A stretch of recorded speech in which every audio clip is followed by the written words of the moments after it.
Good day. So today I'll be explaining sine rule. So sine rule, it is a rule that is applicable on a scaling triangle. So it has two conditions, of which it is SAE and SSA. So these conditions are conditions that you look for in a triangle first before applying this rule, which is sine rule. Yeah. So let's take two triangles, right? This condition simply says that, okay, let's name our triangle. It's A, B, C. So this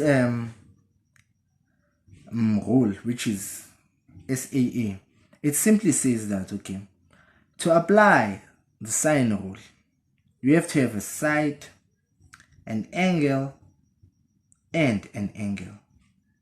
So basically, you have to have a side which has an angle opposite to it and an angle which is opposite to an unknown side.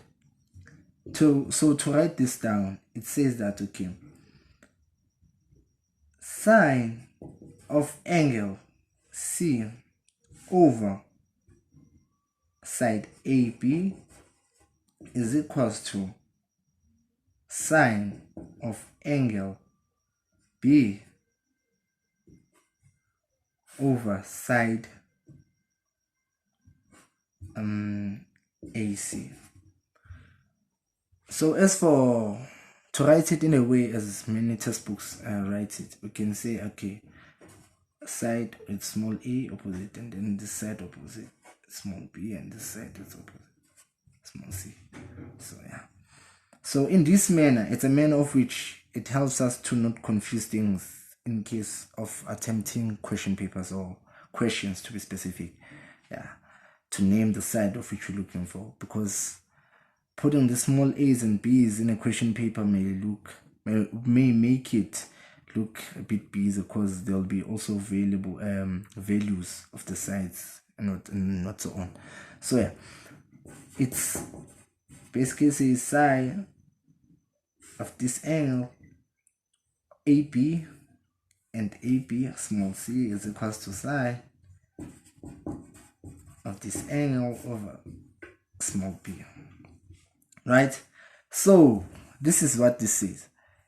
In order to calculate a side or another angle, basically we have to have at least one pair of which it has the side and the angle, and then we can calculate a side or an angle of another pair, right?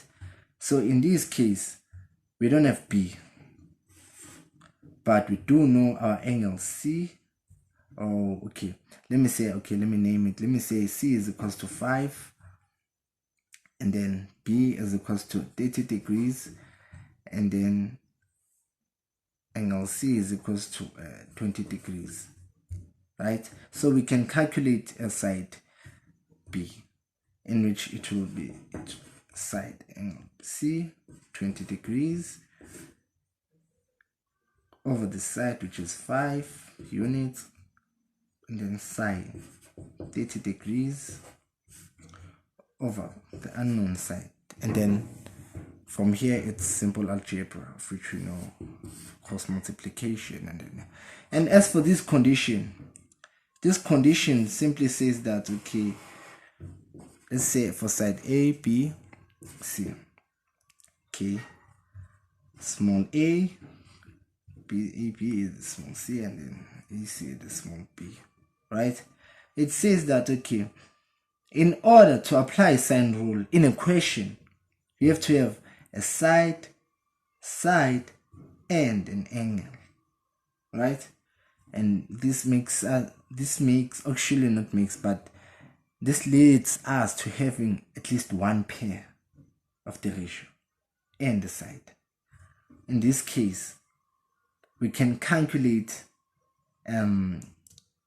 this angle, right, which is opposite to this side. So we can calculate sine of angle A opposite to the smaller sine is equals to sine of angle C opposite to this sine C, right? So yeah, that's simply it. Thank you.